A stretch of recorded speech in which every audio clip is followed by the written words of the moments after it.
കോഴിക്കോട് കോർപ്പറേഷന്റെ വാർഡ് വിഭജനവുമായി ബന്ധപ്പെട്ട് വലിയ പരാതിയാണ് വരുന്നത്. വൻ അശാസ്ത്രീയത വിഭജനത്തിൽ നിലനിൽക്കുന്നെന്നാണ് വാർത്ത. 3000 വോട്ടർമാരുള്ള വാർഡുകളും 12000 വോട്ടർമാരുള്ള വാർഡും കോർപ്പറേഷനിലുണ്ട്. മാനദണ്ഡങ്ങളൊന്നും പാലിക്കാതെ രാഷ്ട്രീയ ലക്ഷ്യം വെച്ചുകൊണ്ടാണ് ഈ വാർഡ് വിഭജിച്ചതെന്നാണ് പ്രതിപക്ഷത്തിന്റെ വിമർശനം. ഉദ്യോഗസ്ഥ തലത്തിൽ നടന്ന നടപടികളെന്നാണ് കോർപ്പറേഷന്റെ വിശദീകരണം. ആ റിപ്പോർട്ടിലേക്ക്. കോഴിക്കോട് കോർപ്പറേഷനിലെ നടക്കാവ് വാർഡിലെ വോട്ടർമാരുടെ എണ്ണം 3181 ഇതേ കോർപ്പറേഷനിൽ തന്നെ മറ്റൊരു വാർഡായ മുഖദാറിലെ വോട്ടർമാരുടെ എണ്ണം 12181 കോഴിക്കോട് കോർപ്പറേഷനിലെ വാർഡ് വിഭജനത്തിലെ അശാസ്ത്രീയത എടുത്തു കാണിക്കുന്നതാണ് ഈ താരതമ്യം.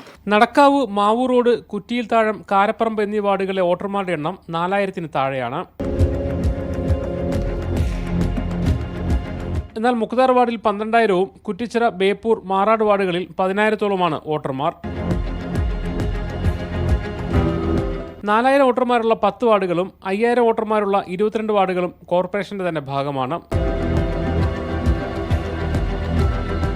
ജനസാന്ദ്രത പരിഗണിക്കാതെ വീടുകളുടെ എണ്ണം മാത്രം പരിഗണിച്ചതാണ് വലിയ അന്തരത്തിന് കാരണം. കടലോര മേഖലകളിൽ ജനങ്ങൾ തിങ്ങി താമസിക്കുന്ന സ്ഥലങ്ങളിൽ 3.5 പകരം 100ഉം 200ഉള്ള വലിയ തറവാടുകളുടെ അതും ഒരു വീടായിട്ടേ കണക്കാക്കുള്ളൂ.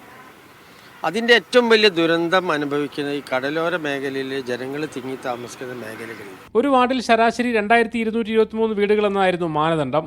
എന്നാൽ അതും പാലിക്കപ്പെട്ടിട്ടില്ല. ചില വാർഡുകളിൽ 3000-ത്തോളം വീടുകളുണ്ടെങ്കിൽ ചില വാർഡുകളിൽ 1500-ൽ താഴെ വീടുകൾ മാത്രമേ ഉള്ളൂ.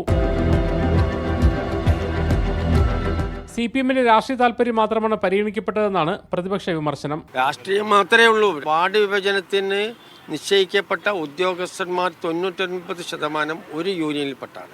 ഡീലിമിറ്റേഷൻ കമ്മീഷന്റെ മാനദണ്ഡങ്ങളുടെ അടിസ്ഥാനത്തിൽ ഉദ്യോഗസ്ഥരാണ് വാർഡ് വിഭജന നടപടികളെടുത്തതെന്നും CPM-ഉം പരാതി ഉന്നയിച്ചിട്ടുണ്ടെന്നും കോർപ്പറേഷൻ അധികൃതർ പറയുന്നു. മാനദണ്ഡങ്ങൾ അട്ടിമറിച്ച വാർഡ് വിഭജനത്തിനെതിരെ UDF നൽകിയ ഹർജിയിൽ ഹൈക്കോടതി ഈ മാസം അവസാനം വിധി പറയും. 3000 വോട്ടർമാരുടെ കാര്യങ്ങൾ നോക്കാൻ ഒരു കൗൺസിലറുള്ള അതേ കോർപ്പറേഷനിൽ തന്നെയാണ് 12000 വോട്ടർമാർക്ക് ഒരു കൗൺസിലർ ഉള്ളതും. രാഷ്ട്രീയ വിവാദങ്ങൾക്കപ്പുറം ജനങ്ങളുടെ അവകാശങ്ങൾ ഒരു പരിഗണനയായി മാറുന്നില്ല എന്നതാണ് വസ്തുത. മുഷ്താഖ് വള്ളിക്കുന്നിനൊപ്പം മുഹമ്മദ് അസ്ലം, മീഡിയ 1, കോഴിക്കോട്.